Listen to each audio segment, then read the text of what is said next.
Our city put out an advisory that the people of the city of New York should carry around Narcan with them.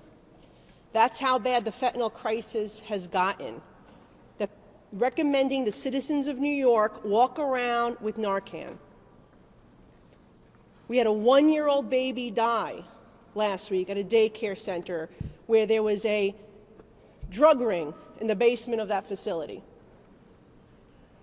Between the bail law of New York that allows drug traffickers and drug dealers back onto our streets and the open border, this is the crisis that we're seeing, unprecedented.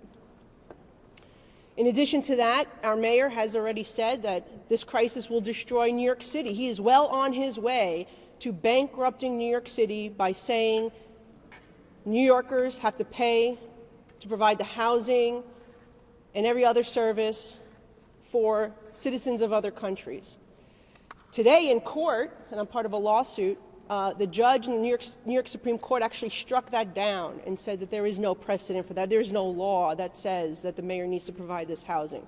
So we're urging the mayor to stop and instead tell the president to secure our border. This was a school that's closed, a Catholic school that went to now it's supposed to be a public school, at 1,000 classrooms taken away from our families and turned over to migrants.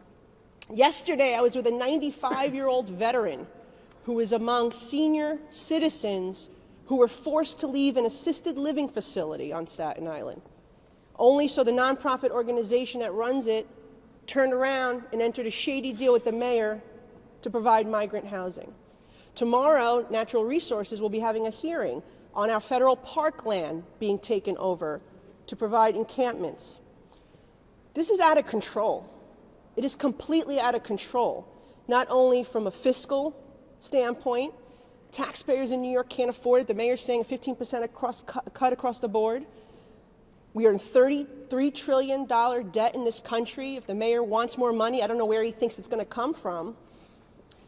But as the speaker said, it is dangerous. It is dangerous for everybody involved. It is dangerous for those people who are dying from fentanyl, from the drug traffickers that are bringing it over. It is dangerous for the migrants who are taking this treacherous journey.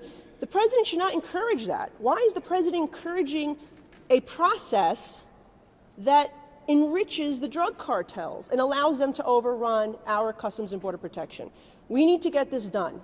We need to secure the border in this process, and it is shameful that the leader of the House and the president of the Senate are from New York and have said nothing about this.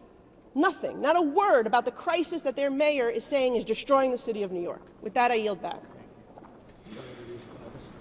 I would like to introduce my good friend, August, who's been a real leader on this issue and goes to show you that this crisis from the southwest of the United States to the northeast of New York.